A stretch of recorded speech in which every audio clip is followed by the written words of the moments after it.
Y'all ready for this? You're listening to The Forgotten Faction, brought to you by Dads of Destiny Westside. Visit us at dodwestside.com or follow us on Twitter at dodwestside.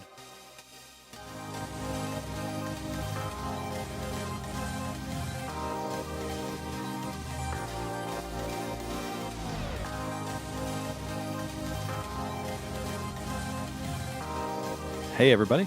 How y'all doing this week? Groovy. Groovy? Really? I haven't heard groovy in a while. Peachy keen.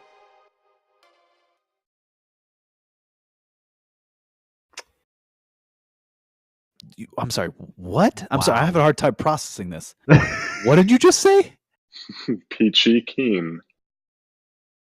Again, I don't know what you just said. I'm having a hard time processing. I know. Words are hard. Yes, words are hard. What does that mean? I don't know. It's what I've old never people heard that say. phrase before. Do you mean peachy Never. clean? No. Key? I'm looking it up. Continue. Oh my gosh. Okay. All right. So, with us today, we have the Honorable HD. HD, how you doing? I am doing much better, thank you. All right. That's Is good. that Glad to what be the back. H stands for? No. Honorable? And of course, we have Doc, as you can tell. Doc, how you doing? Pretty good. What's up?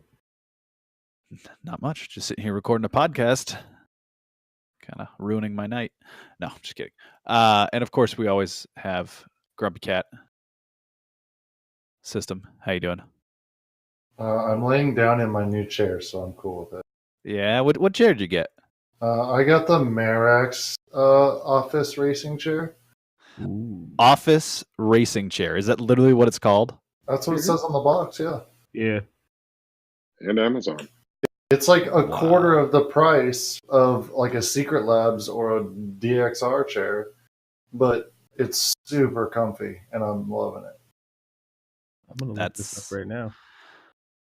That's funny. Okay. Anyways, I just have a basic IKEA chair.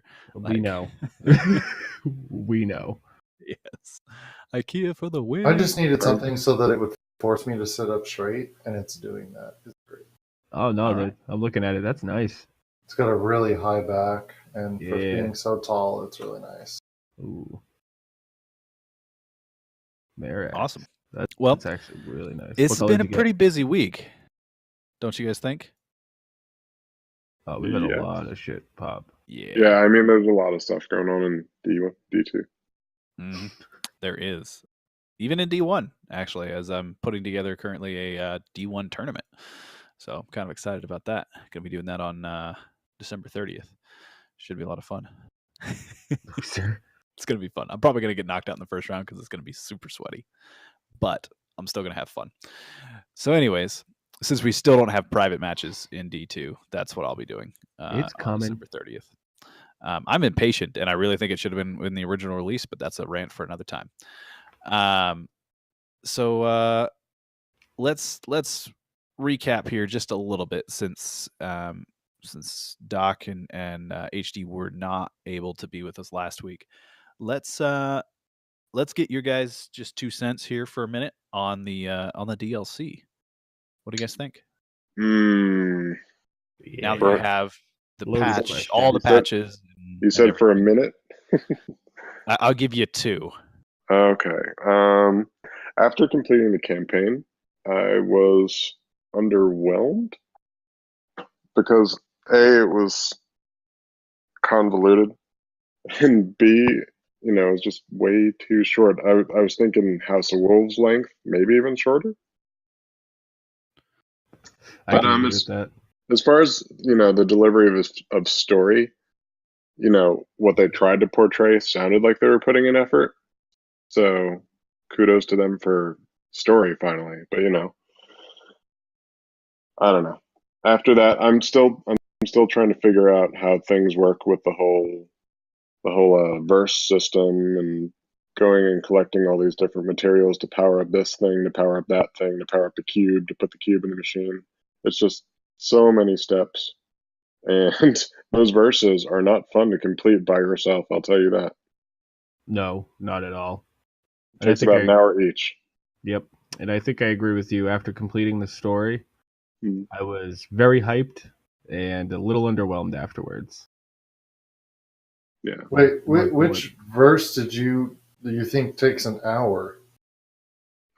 I did a couple today. Well, I don't know that I did. I think I did 2 today. I did verse 10, and I did another one that gives me a scout rifle. No, I'm sorry. I have verse 10, but I didn't want to put in another hour.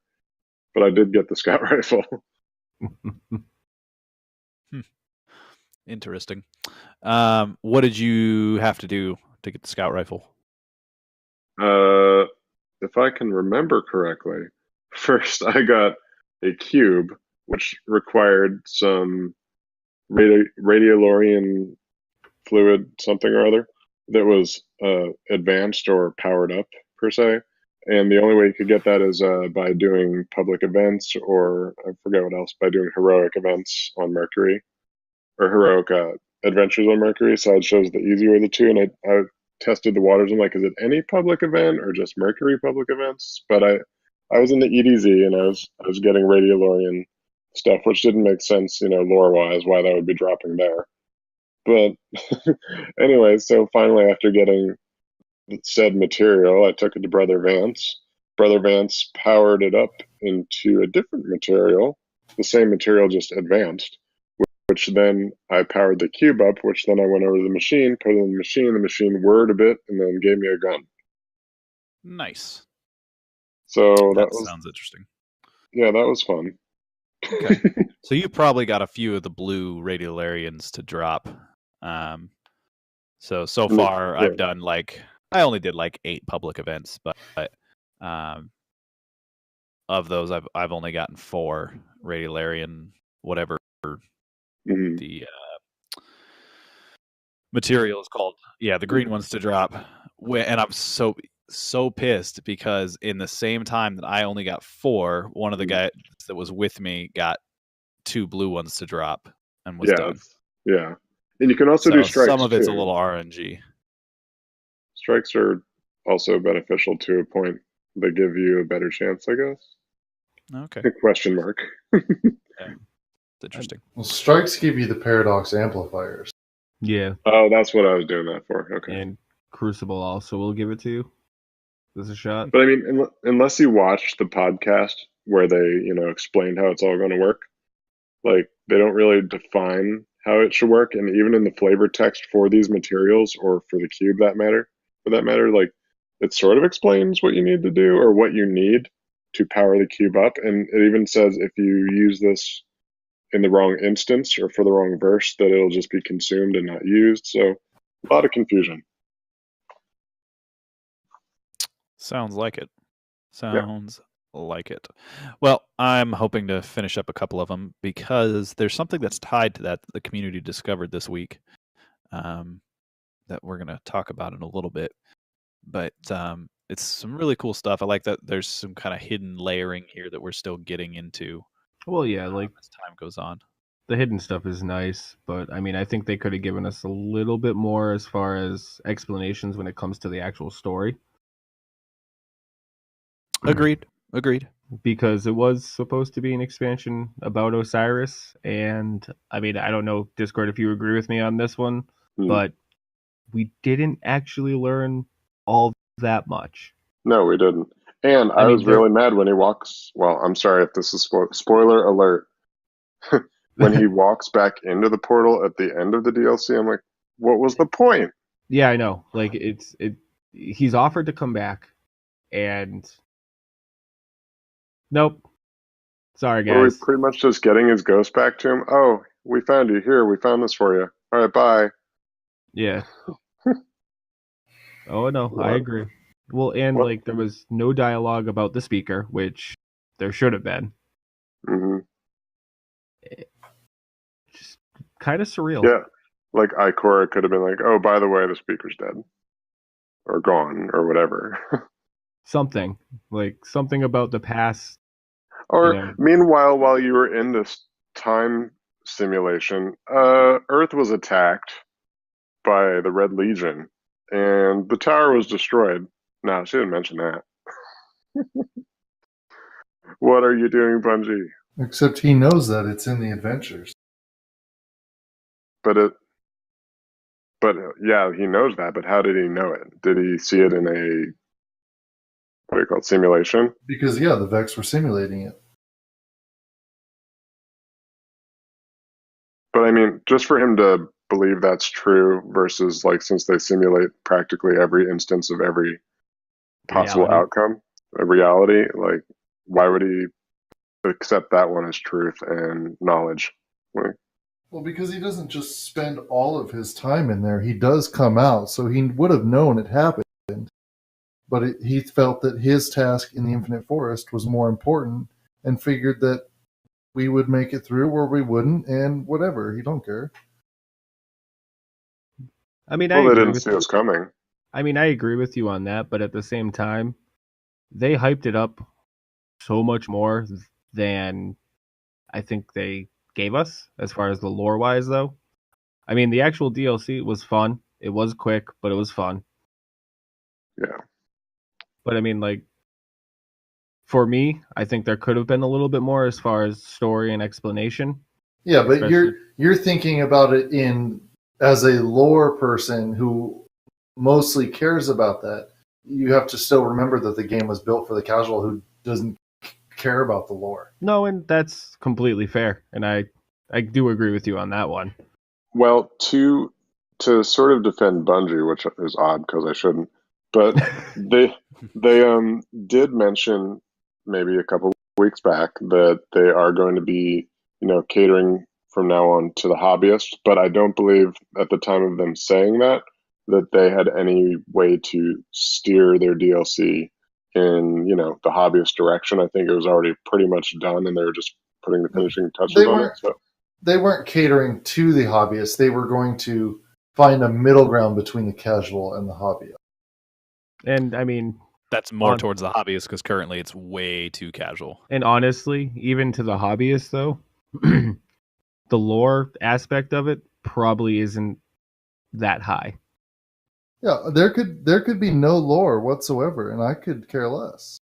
I'd still play the game. Oh no, and that's a lot of people's view. And I don't think there's anything wrong with that at all. And it's weird too that we crave that, even though we were denied that in D1. I know, but I think that yet we played it on for thousands of hours. But I think a lot of it has to do with we also had the Grimoire, and for us that cared about the lore, we read the Grimoire. We don't. They took it away from us. Exactly, we don't have that set place to go to learn about and understand the things that we want to learn about. Let us find dead ghosts and get story if we want to read it, or revive a dead ghost and the story is in a story tab. Well, I think my biggest complaint is the lack of no new scannables. Yeah, that one that's something simple that they could have implemented, and I mean it's just disappointing. And I do agree with you. I think that this expansion was already set, done. Finishing touches were just being laid out when we had the State of the Game podcast and address. And I mean, there's not much they really could have done. So I'm hoping for something a little bit more from the next expansion. Yeah, right. I don't know how well this expansion is going to hold people over unless they keep pumping out interesting, I wouldn't say new content, but new PvP modes for those people, and maybe public events or things in the game to do up until the spring event. Well, there's a lot of stuff to do. I mean, there's a lot of milestones each week. I mean, it takes an entire day to get all milestones done on one character. Yeah, no, and there is a lot more to do now, and that I am grateful for. I mean, but there's still some work to be done, quite a bit of work to be done to really get it where I can sit back here and say, if they don't change anything, I'll still play this game for another year as is. It's not there. Well, yeah, I mean, we're all invested. Right. Yeah, and I do think that that's one of the benefits we have to the actual group that we have in this podcast is You have me in Discord who like the lore. System likes the PvE aspect, and you have Zach who really likes the PvP. So we're hitting it from all different angles, and you can see where the disappointments, are either across the board or they differ, which is nice. Agreed. And it's just proven in the conversation right here. Me and Discord are legitimately upset that we didn't get more in the regards of story, but System is very pleased with the different types of events and activities that they added. And it actually shows that they are working on it and they are making progress. It's just, unfortunately, it's not progress that every single person is going to be happy with. Right. Because it's not there yet. But no, I think that's good stuff. So let's now that we got opinions out of the way, let's discuss some more concrete topics. Because we got a patch. We got 1.1.1, which included some changes that everybody, I think, was fairly happy about. It brought a few issues. There were a few issues that came out with the expansion that people were a little pissed about. They lost access to certain things. Yeah. Certain raids and certain things like trials and Iron Banner and a few things like that they lost access to, and so that I like that Bungie came out with a dev update. I don't necessarily agree that they're allowing them to continue. I think there should be just a base level raid, and then maybe hard mode would stay at non DLC level, but the prestige should is prestige basically hard mode now? Is that what I'm? Yeah. From what I'm understanding. Okay. I wish there was a separate hard mode and then a separate prestige, but if prestige is hard mode, I guess that's what I'm saying. I think there should be 3 tiers: a normal, and then a hard mode, and then a prestige mode, and you have to have the latest DLC to play prestige mode. If there were that 3 levels, prestige would be almost impossible to complete. They've never done a normal, hard, and a harder. So they just changed the name of hard mode. That's all. Well, right. But I'm just saying, if original power cap is 330, or 305, excuse me, then let's just make normal be 280, hard mode be 300, and then prestige is whatever the current level cap is. So there's always a current challenge going back and doing that raid, no matter where you are in the content. No, we talked about this last week. I mean, if you're gonna continue playing the game, buy the fucking DLC and deal with it. Like, I'm sorry, I know you shouldn't continue be playing vanilla for 6-8 months down the line. Like, buy the fucking DLC. I mean, I can agree with you on that, but I also think that if they had access to something before the DLC dropped, they should still be able to have access to it. And I understand that side of it, which is why I'm like, well, why don't they just make like a third version of it? But that's me being idealistic. Or they could have just made the lair. Well, my hypothesis is what they're trying to do is keep raids current procedurally, instead of waiting 2 years into it and everyone begging for them to bring the raids up. And that's exactly what they said, that's what they were doing, because everyone wanted raids to move forward in D1, but they didn't. So they said, okay, well, we'll just keep moving them forward then. And, and then a bunch of people bitched because they didn't buy the DLC.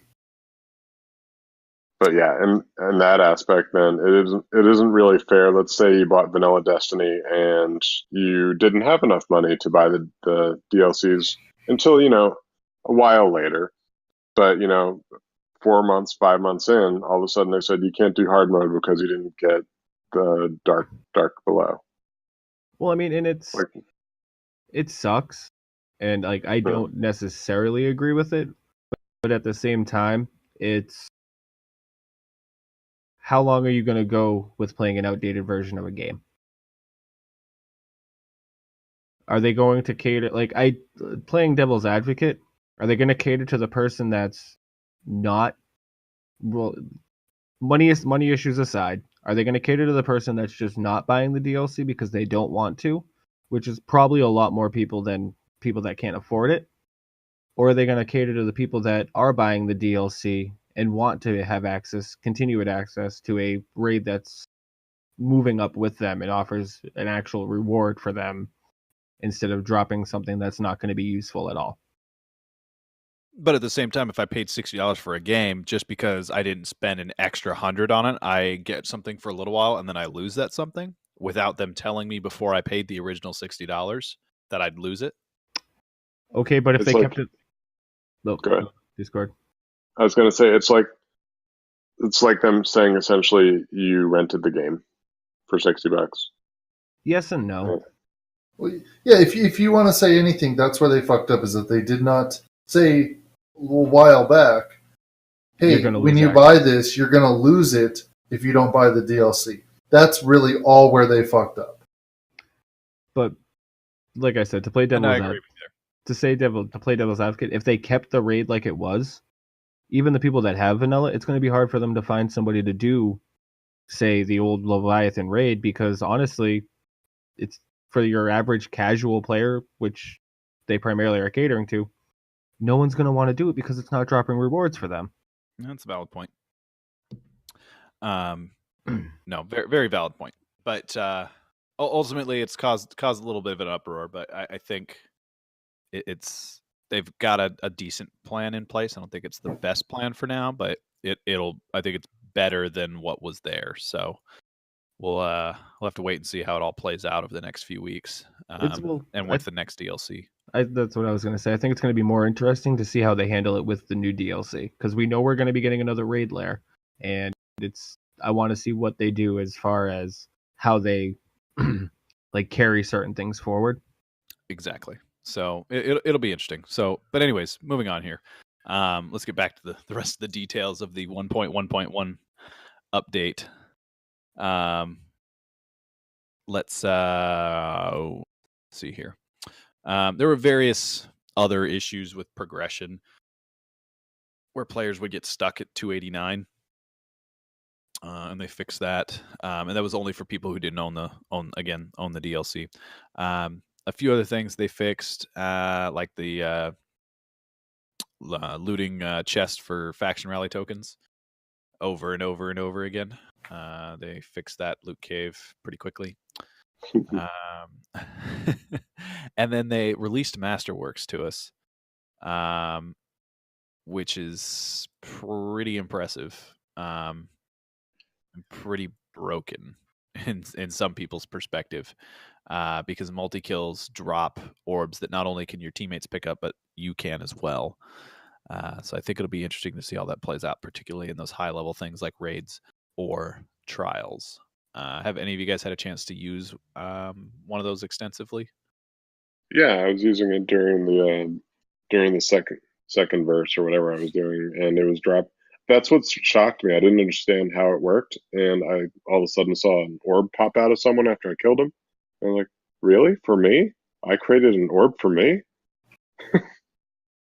It's really cool. Yeah, that's I like it. I like it. They also, and this is something we were discussing briefly earlier, was they have nerfed the rate at which exotics drop significantly, instead are now selling 3 of coins. I'm not completely too upset about that. Oh, I'm not at all. I'm okay with that. Because there's new avenues. I'm not going to say many, but there's new avenues to get exotics you don't have. So it's not really that big of a deal for me. I mean, I know there are some people that are livid at the fact that 3 of coins are back. If it was kept at its previous exotic drop rate, I would see that. But under the new exotic drop rate, like, yeah, no, that's fine. I'm totally okay with that.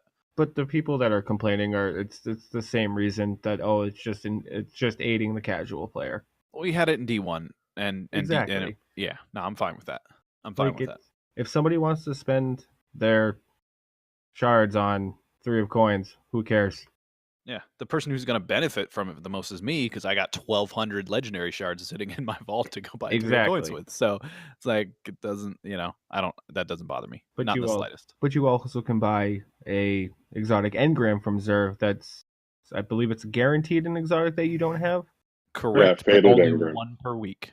1 per week, but even still, you're guaranteed that exotic you don't have. So I mean, if you don't have anything to spend your 3 coins on, or not your 3 coins, your shards on that week, which I mean, at this point, there's enough avenues to spend them that you probably shouldn't.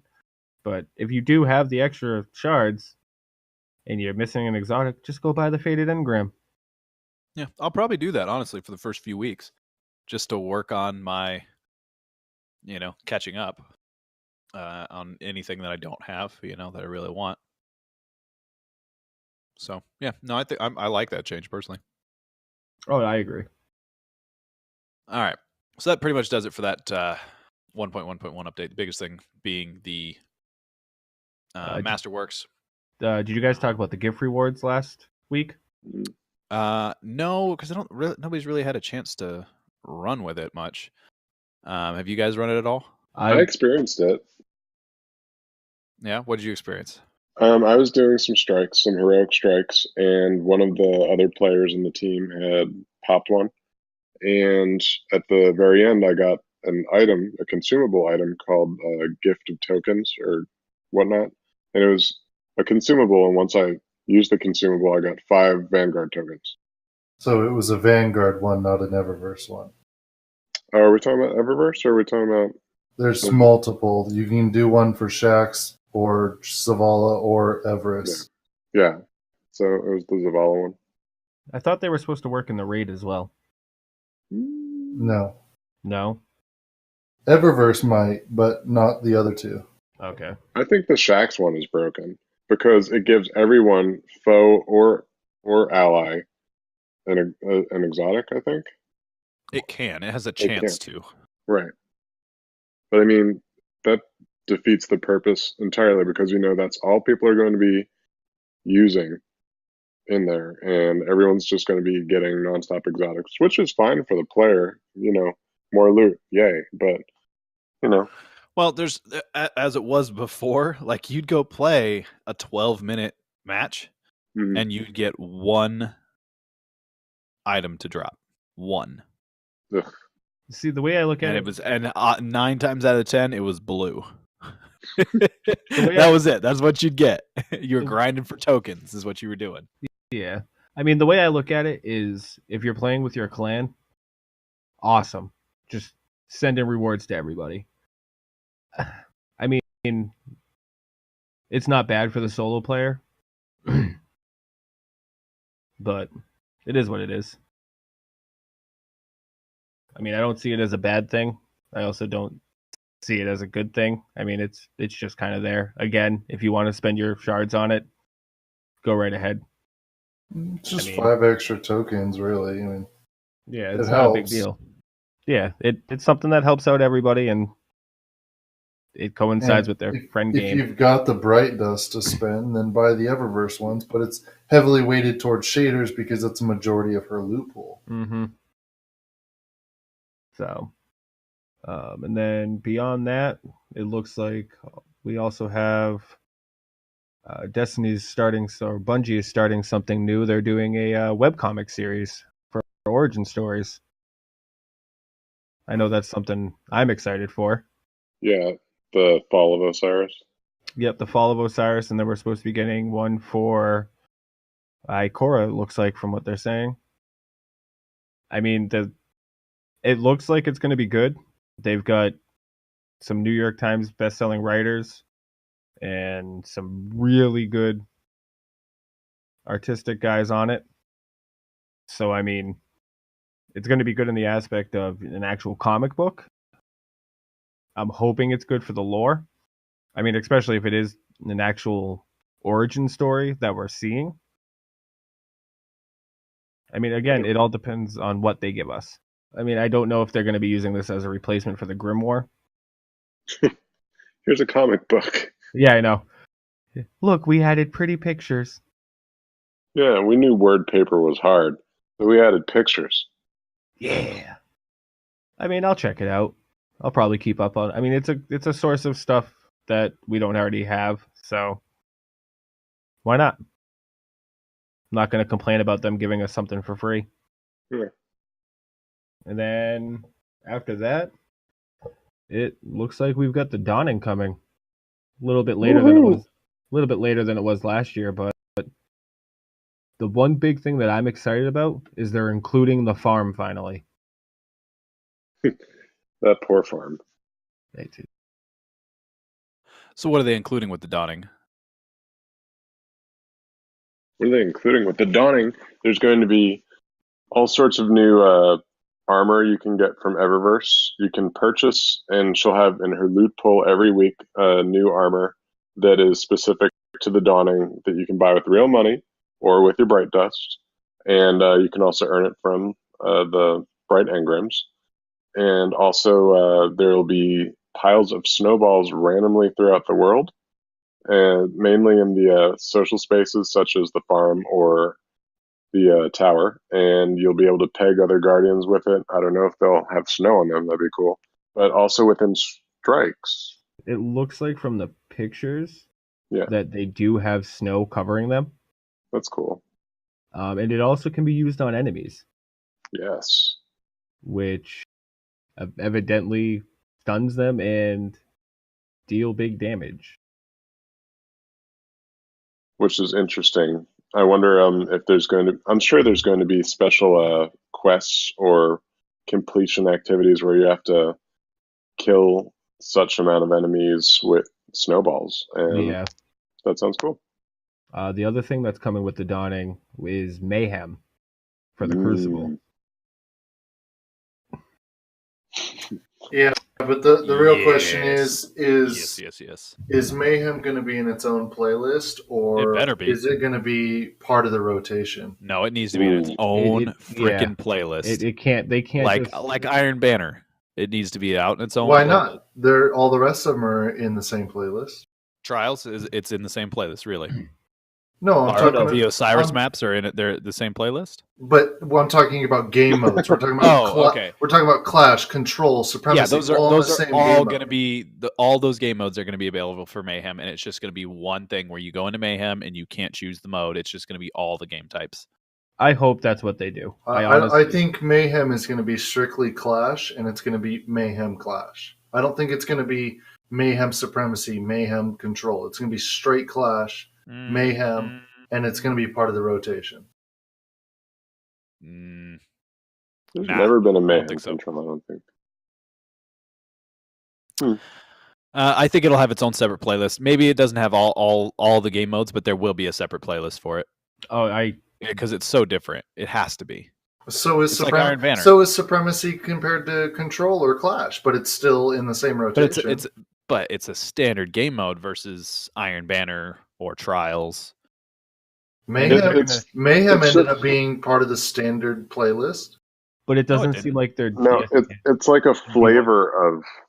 It's like a flavor of play type. It's not its own play type. Like the goal isn't, but different. In D1 it would still rotate out like the rest of them. I'm just saying, like Iron Banner is a flavor of whatever game type it is for the season or the week. Well, I'm hoping that they treat it like Sparrow Racing. Like it's its own thing. It comes around once a year, twice a year, and then we don't have to deal with it after that. Didn't we usually get SRL in winter? Yes, we're not getting SRL this year. Yeah, they said they didn't. It wasn't going to make the cut. But that doesn't mean it won't come back. Because they did say they were going to do something for the Crimson Days timeline. So I'm kind of hoping we get it during that. Hopefully, instead of doubles. I liked doubles. I loved doubles. Well, maybe if it works, instead of your character just glows red now. Your other buddies did. Now you're red. Are you saying that Crimson Doubles didn't work in D1? That death mechanic didn't work. No, it didn't buff the person alive to the extent of them being able to go ham on two people. I'd say that was a pretty excessive buff. Yeah, that was.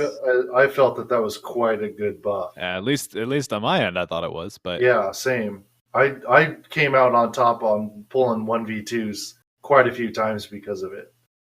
Yeah, no, I thought it was a pretty decent buff. I mean, the only time you didn't see it is when you had a 1v1 going on, because then the two people left over were evenly matched. Right, when everybody trades. Yeah. Yeah, which does happen. But anyways, I hope to see stuff like that make a comeback. I think doubles in this style of Crucible for what they've done with D2 would be very interesting. Mm-hmm. Would be very, very interesting to see. But keeping on moving on here, we got the milestones of winter. Just some unique dawning milestones that'll be available for some unique rewards. So those sets look very similar. Well, similar in the styling, not similar in the actual sets, but similar styling to previous sets. I'm pretty sure the same artist that made the D1 dawnings made the same art. That's what it looks like. Yeah. Which is the only thing that Vicarious Visions have actually done specifically for both console and PC, as far as an art design. That was their only contribution as far as actually making design for the game. And they did a good job. Oh yeah, the armor looks amazing. Yeah, they did. It's fantastic looking. If you guys want to see it, you can visit Bungie.net and take a look at the Dawning subsection there. Some pretty cool stuff. There's talking about gifting and receiving. Pick up Dawning gift schematics from the bazaar, venture into other worlds, and craft unique gift for the vendors and agents you find in the Tower Beyond. Give it to them. It's just quest lines to go make a gift and get something in return, which is still something to do. It's added content, something to keep us busy for a few weeks. You know, there's one thing that they didn't mention that's kind of upsetting. You know who's missing, right, Discord? What, from the Dawning? Yeah. Oh. One person. Oh, no. Not Eris. No, it's Ava Levante. And the going the quests and getting the gifts is proof that she's not coming back. Yeah. She's not dead, but she might not be coming back. Because she gave you all the gifts last time to give to everybody. Now you have to go make the gift your own damn self. Yeah. Which, I mean, it's kind of upsetting, but... With the way the shader system is now, there's no need for her to be in game. Yeah, no, there's no... Yeah. She won't serve a purpose. Exactly. At least not for now. So, until they make some economy changes. True. But that's pretty much it for the Dawning there. So that's a lot of cool stuff. Excited to see how all that rolls out. But if we go back to the TWAB here, the next thing we're talking about here is the raid lair, which I will be very frank right now. I have not even made an attempt yet. I have now 3 raid completions though. Yay for 3. Which is now I have equal number of raid completions and flawless runs in D2. So there, I'm a balanced player, right? Yeah. Does that count as balanced? I don't know. But anyways, they did the race for the world's first for Eater of Worlds, the raid lair. And it was done in what, hour 45 system? 42, I believe. Hour 42. That's pretty quick. I do like it that it was a ragtag team. Yeah, they literally decided to like gear up the night before. That was pretty cool. You know, they just regular Joes went in there and got her done. I think that's great. And then Traveler of the Guardians clan, which we actually have seen a interview or video about previously. Those guys, them getting their raid completion, the first the Callus completion, is an incredible feat in and of itself. I don't know if any of you guys have seen the footage, but these guys, they're all deaf, so they have no audio for callouts. So it's like, how do you make callouts in in the nightmare realm, when you're supposed to say, cup, dogs, or even when you're running gauntlet, you're trying to tell them middle, top, bottom. It's very difficult to do. So what they ended up doing is using an app that allows them to, basically an instant messenger app. They, one letter messages saying which one it was, so that they could decipher what they were supposed to shoot or punch and when. It's pretty impressive, the amount of coordination that goes into that for them to get the completion. I guess for the raid lair they used video chat, which is actually that's a lot to concentrate on when you actually think about it. Mm-hmm. It is. It's very very interesting. Good for them, though. Yeah, that's very cool for them to get that done. So, but anyways, good stuff there. And then this is the last TWAB for the year. They won't be doing any others. They'll still be on Twitter, still be around in the forums, but they're not going to be an official blog update for the rest of the year. No, I think it's their time that they take off. Yeah, which is fine. We all know it's coming. So there's still a few known issues. There's the "Let Me Take a Selfie" music video, and then the zero communication, no HUD Leviathan Flawless, which I don't know how you do that. So I have to go watch it because it's probably ridiculously long. But these guys managed to get that done. Holy crap. But anyways, good stuff this week. Good stuff this week at the TWAB. So, and with that, that's our last TWAB update of the year. Yay for TWAB updates. Yay. All right.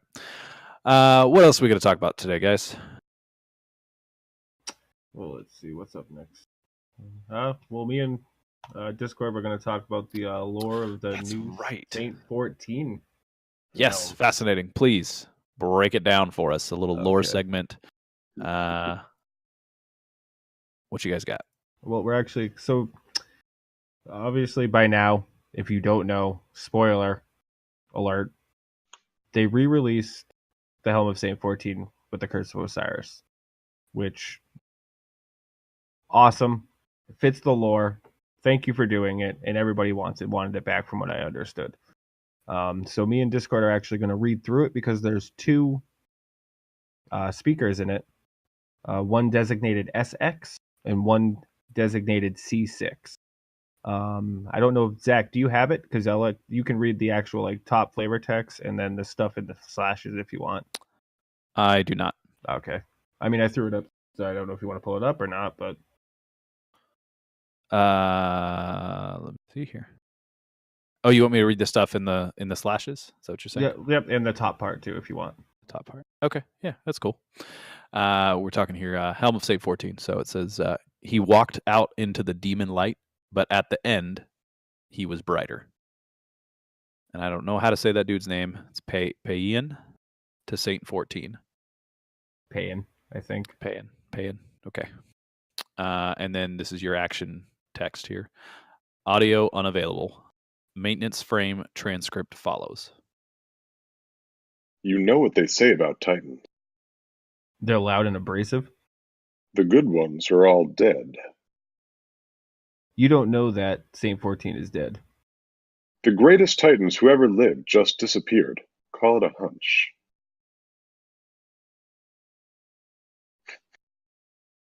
Zach missed his cue. Oh. No one ever put down a kill faster than he could, but man, he was a real weirdo. Eccentricity was his strength. Talking about the speaker like you're related to him is eccentric? Claiming he sees the future? That he fought six fronts fueled on the idea that some guardian savior is coming? That's insane. Belief is a hell of a thing.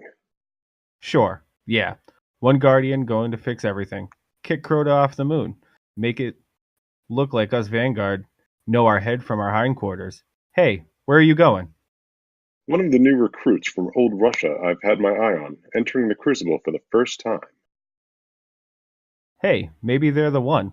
We'll call them Crota's End. And that's where that comes from. Fascinating stuff. I didn't actually see that there was a Q in the middle. You guys didn't tell me the stuff within the brackets I was supposed to read. I thought you guys were just going to skip over it. So the conversation here, the first line here, you know what they say about Titans. The back and forth here. It looks. Who do we think that conversation is taking place between? With SX saying one of the new recruits from Old Russia I've had my eye on entering the Crucible the first time makes me think it's Shax. Yeah. Okay, and then C6 would kind of obviously be Cade. Yeah, the C6, the attitude, it just denotes Cade. Yeah, make sure. Sure. Yeah. It just it sounds like him. For sure. Okay, cool. I mean, well, that's some. It does actually tell us stuff. a lot, which is interesting. Yeah, and so in regards to what perks does this helmet bring, and how does that tie into the lore? Bring that up quickly.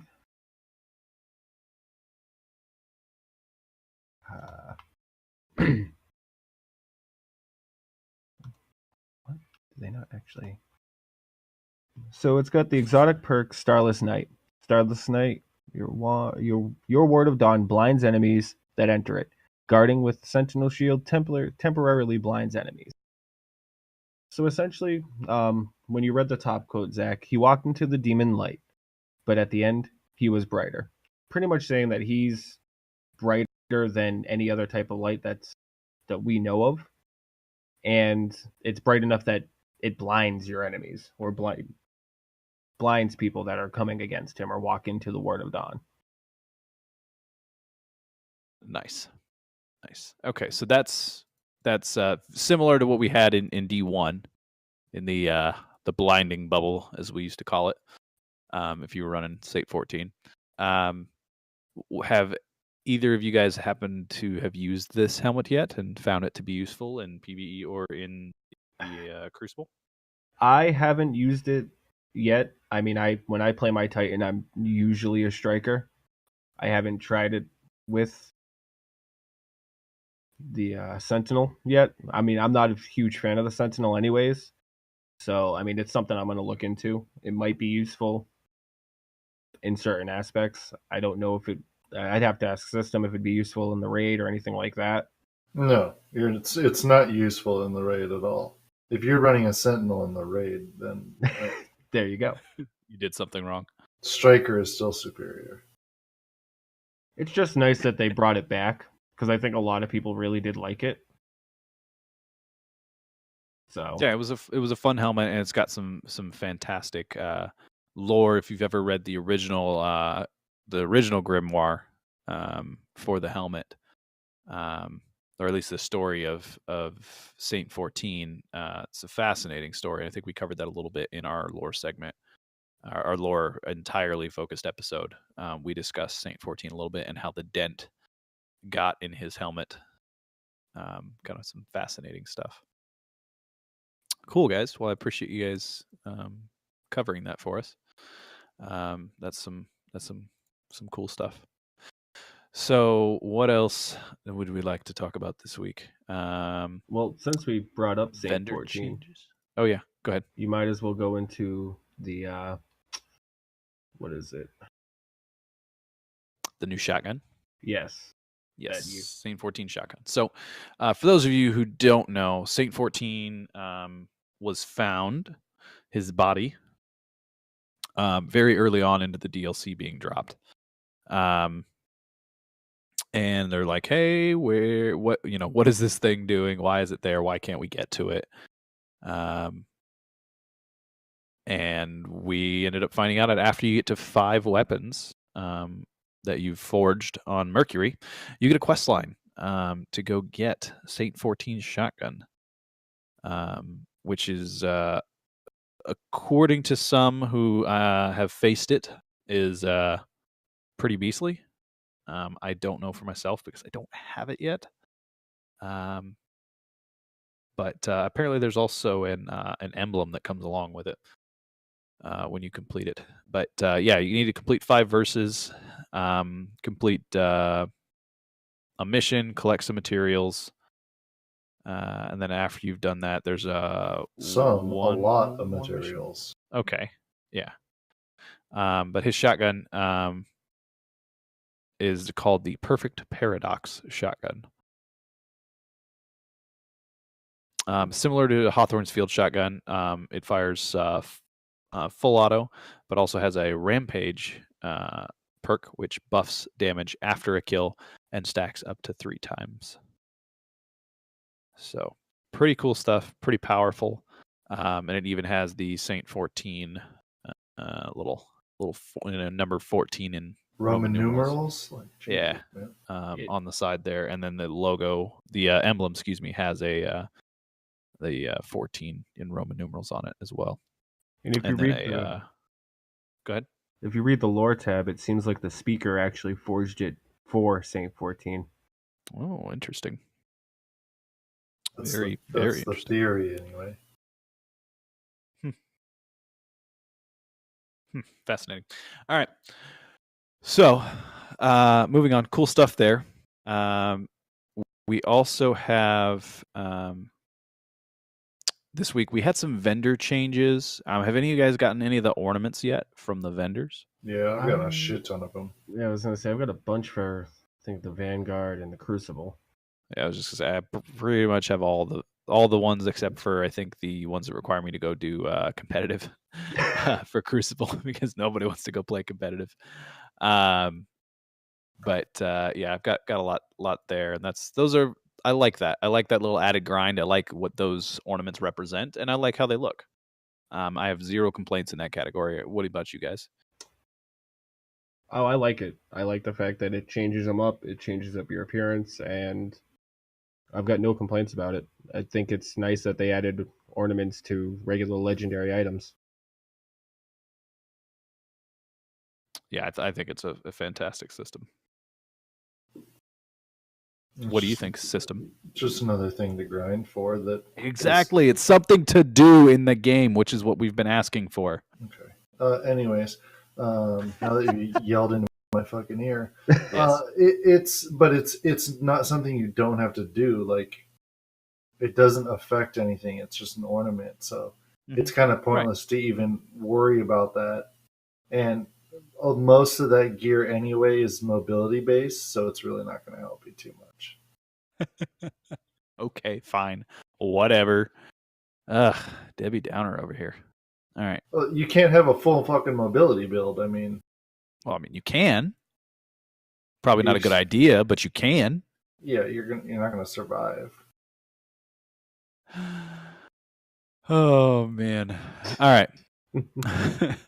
So we're going to try out a little segment this week. And we want to hear some feedback from you guys on this. What do you guys think?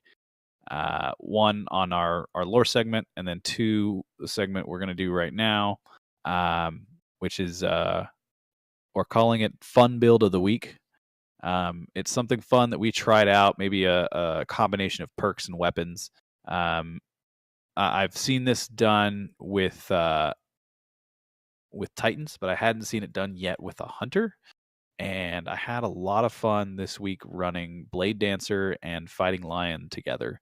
Now that Fighting Lion got a buff, and I just kind of want to explain how it all works out, what made it fun to use, both in the Crucible and in PvE, and then we want to hear your guys' feedback on what other fun build ideas you guys have and why you guys like them. And what makes them, unique compared to what's usually being used in the meta. So I don't know if anybody use that exotic Fighting Lion. It's a one-shot. It goes in your energy slot grenade launcher, which is fascinating because it's your only real power weapon that goes in an energy slot, which really changes up the way you play. But the thing was a dud before the patch. It was nigh unto impossible to use, because it doesn't do in and of itself. It won't even actually take someone's shields all the way down. It gets them so there's just a sliver of shield, or actually it was more than that unless you got a headshot. They buffed the impact enough that now it almost always takes their shield down.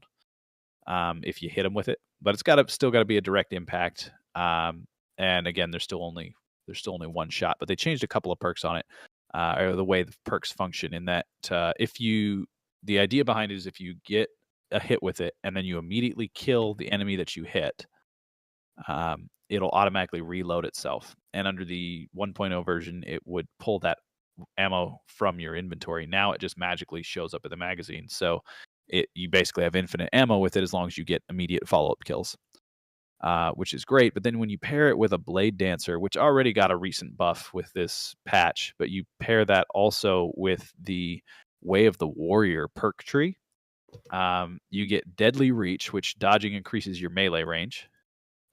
You get Combat Flow. Melee kills recharge your dodge ability. You get Combination Blow, killing an enemy with melee ability to regenerate your health. And Lethal Current, after dodging each arc staff, creates aftershock lightning damage, which I don't really use Lethal Current a whole lot, but the Combination Blow, the Combat Flow, and the Deadly Reach all focus really, really well if you're going to get melee kills. So then when you combine that with Fighting Lion, which you need an immediate follow-up kill to proc its exotic perk, all works really, really well together, where you shoot somebody with it and then immediately come in and melee, which will refill your dodge. You can dodge, which will increase your melee range, but now you've already got a reloaded Fighting Lion. You can kill somebody, have a longer melee range, melee somebody, refill your dodge, and just kind of continuously go in that cycle of having a longer range melee, constantly refilled grenade launcher, and you're constantly dodging around as well as recharging or regenerating your health. It's a fantastic, fun build to play with. In the Crucible, it's a little harder to do. So if you miss the shot altogether, you really got to rely on whatever you have in your kinetic slot. It's got to be pretty solid. But if you're hitting shots, it is so much fun to use in the Crucible if you can get up in people's faces and play up close and kind of use verticality to your advantage. But even in PvE, I was running through the Infinite Forest with it. It was a lot of fun, killing, because it also has a perk where it does bonus damage to shielded enemies.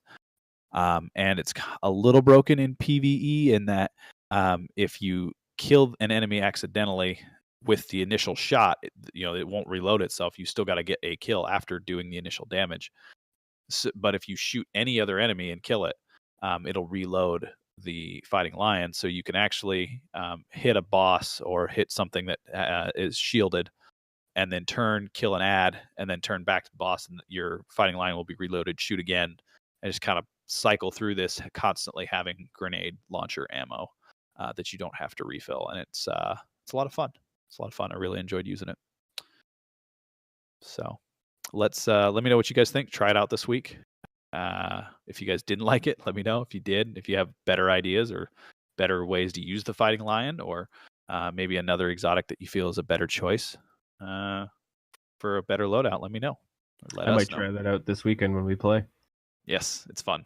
It's fun. A lot of fun. So, let's see here. We have a shader of the week. We have voted this week, but we want you guys to send in what you guys think should be the shader of the week and why. But our shader of the week that we're picking is Mercury Prophetic. Am I saying that correctly? Yes. And Discord, what's this one look like? Why is this one so great? So, Mercury Prophetic is mostly silver. It's got gold accents with kind of a copper tinge. It's really cool looking. If you put it on everything, I wouldn't suggest maybe putting it alone. Maybe put some Suros tone with it, But, it's good for every piece of armor you got. And I didn't get a chance to try it on the Ghost, but I'm sure it would look shimmery and awesome. So it's more white, not coppery? From what I can tell, and I'm using an OLED screen, it was kind of on the silver side. It's not, it's not callous silver, where it's shiny as AF, but it's on that side. So good. I like those chrome looking shaders. Yeah, the ones that really show the new graphics. Yeah, I also like the pearlescent ones too. True, but let's save that for next week. Yeah. All right, and then just as a general topic of conversation, I want to come back to something we discussed earlier, but it really needs a good in-depth dive, and that's in particular Masterworks weapons and the Masterworks perks, because it's a pretty in-depth system that I think is a good change for the game, giving us another reason to go grind. But I wanted to talk about how these perks in particular work to your advantage, in particular the orb generation, how much work goes into getting these, what stat boost you get with them, and the stat bonuses that are rerollable. I think the best guide I've seen for it right now is metabomb.net has a Masterwork perks guide that breaks it all down. I'll share that with everybody because it's really, really cool. But going into that, have any of you guys have a Masterworks? We talked, I think, HD, you said you have a Masterworks weapon that you used a bit and you liked, and Yes. you like getting the multi-kills. So that's just like an intrinsic perk now for Masterwork weapons that have the Masterwork activated. Is that they on multi-kills they create orbs that can be used by both you and your team, which is really cool. I was going to say, question: how do you know what the Masterwork perk it added is? Because that's what I was trying to figure out in menu, and I couldn't for the life of me figure out what the perk it added was. Hover over it. I did, and all it says is what it says right here, and it says the weapon generates orbs on multi kills and What's displays the big gold lettering right above that? Well, right now I'm in app. I'm not in the actual game, so I don't know. It should say something like reload speed or. It doesn't say on this. I mean, maybe it's the fourth perk. I don't know if legendaries don't normally have 4 perks, right? No, it's the big box that's Masterworks. He's looking at it from the app, though. Yeah, it probably won't say it on the app because half of it's still classified. Okay, Yeah. Well, I mean, I have Outlaw on the gun. I don't know if that's standard. No, that's not the perk. So when you hover over it, it'll say, this weapon generates orbs on multi kills, but literally right above that, in bigger lettering. Actually, in the Bungie one, they showed it that, and in the Bungie one they showed it said reload speed. Okay. Yeah. So it'll give a boost to that. So I have 5 of them, and my curtain call is an extra 10% reload speed. Same for my True Prophecy. The one I made today in my Nameless Midnight, it's got the extra 10% range perk on it, but I want to change that as soon as possible because Nameless does not need extra range. I'm trying to get that one to be reload as well. My Valkadine is extra magazine, as well as my Positive Outlook is extra magazine as well. And this is why I like Metabomb, because they actually have a listing which is kind of interesting.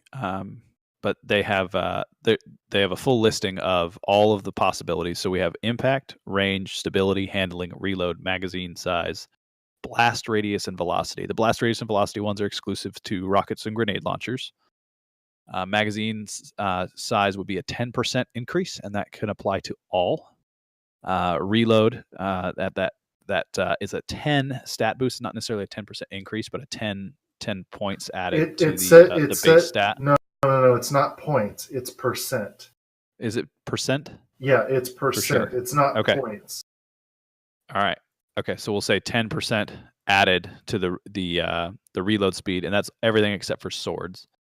Handling, all of them are eligible for a handling perk at a 5 or 10% stat boost. Oh, okay. This one has range. Sorry. Go ahead. There you go. Stability has stability at a 5 or 10, everything except for swords. Range 5 or a 10, everything except for rockets and grenade launchers. And then impact only a 5 stat boost, and that only applies to snipers, fusions, and swords. So that's your re-rollable small pool. So all weapons, except for rockets, grenade launchers, and swords, can get range, stability, handling, reload, or magazine size. So that's what most of you guys are going to see on your kinetic and your stability, your kinetic and your elemental weapons. That's what you're looking at: your range, stability, handling, reload, and magazine size. Which I think is a great set of perks to be reloadable, or re-rollable, I should say. That's a fantastic set there, and I think it gives you a good amount to work with. It requires quite a few cores. 10 cores to 10 make cores. a Masterworks. 3 to re-roll. Right, exactly. And 25 legendary shards. Every time you want to re-roll or to make it. So it's not exactly cheap, but it's something to go for, and I like that. It's something to work with. So I think it's a good system. Yeah, it's a great system because it's something it's a reason to go grind out for legendaries, reason to spend your shards at Master Rahul, so you're buying a bunch of those engrams that he's got just for the fodder, and hoping to get one. Same to another reason to turn in tokens to each of the vendors, because there wasn't really a need to after a certain point. Now there is. I mean, once you get all your Masterworks, there won't really be a reason, but it's nice. It'll keep you busy for quite some time because it's a pretty low drop rate. Yeah, it's a pretty low drop rate, plus the amount of re-rolling you'll have to do added into. You can't just go in and just buy it straight up. So it'll be I think it'll be a good system. I'm happy with that. Happy with that change. Yeah, and with CG Barrett, Chris Barrett talking today that making a lot of hints that he wants it on Armor too, which means they're working on Armor Masterworks, which is great, and streamlining the mod economy and mod system, which will be another great change. Yeah, agreed. That's good stuff. I like that. Man, okay. And I think that's pretty much everything we want to discuss this week, game wise, right? I believe so. Yeah, I think so. Okay. Vendor changes fund build. Yeah. And then we have a few announcements, but correct. You want to lead those? Sure. So a couple changes, as you guys probably have already noticed. We're trying to segment the podcast a little bit more, get it more streamlined. Gives us a little bit more control of how the content actually comes out. Another thing that we're changing is we do use Discord to record, and if I'm correct, we are going to have an open chat for Discord for the podcast. Correct. So there is now a dedicated open chat channel here on our server, which we will begin sharing both via Twitter and for those of us that are already in our GroupMe feedback channel, that's not necessarily going away. It's just we're trying to push everyone, if they can, into the general chat, as that is kind of where we want to focus everything up there. Just kind of a one-stop shop. It gives us a set place to actually go look and see everything. And, I know some people don't like GroupMe. Yeah, it allows, communication's just a little easier there.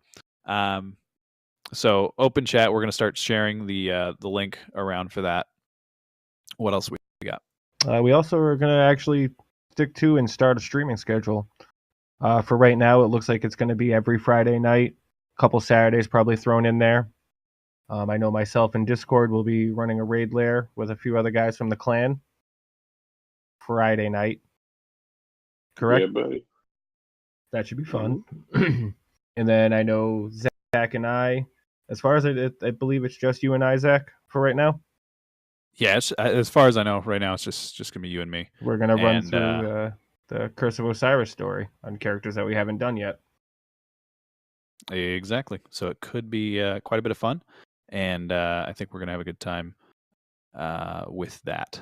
So a pretty regular streaming schedule coming from us, which will give you a lot of content if you're following us at DoD Westside on Twitch. You can follow us, and you'll get notifications whenever we go live, and come hang out with us. So if you want to do Friday nights and come see some cool content, hop on, watch, join, chat, ask us questions, come see what we're doing, come talk about the podcast, give us some feedback. If you liked our fun build of the week, which was the Blade Dancer Fighting Lion, or the Shader of the week, or you think we're both, we're all idiots and we should have chosen something different or should do a different build, send us an email at tforgottenfaction@gmail.com. It's tforgottenfaction@gmail.com. And give us your feedback. What do you guys think? Would you guys like the lore this week? Let us know what we're doing right, what we're doing wrong. What else do you guys want to hear? We want to know. Also, what could be a really great help is if you are listening on iTunes or Google. I think those are the metrics we can actually see. So ratings on that would be much appreciated. Yep. Leave us a review. Just so we can see how we're doing, and it also helps boost us up as far as where we're seen as far as the podcast apps or what have you. Yes. Agreed. So, yeah, I think that's everything, right?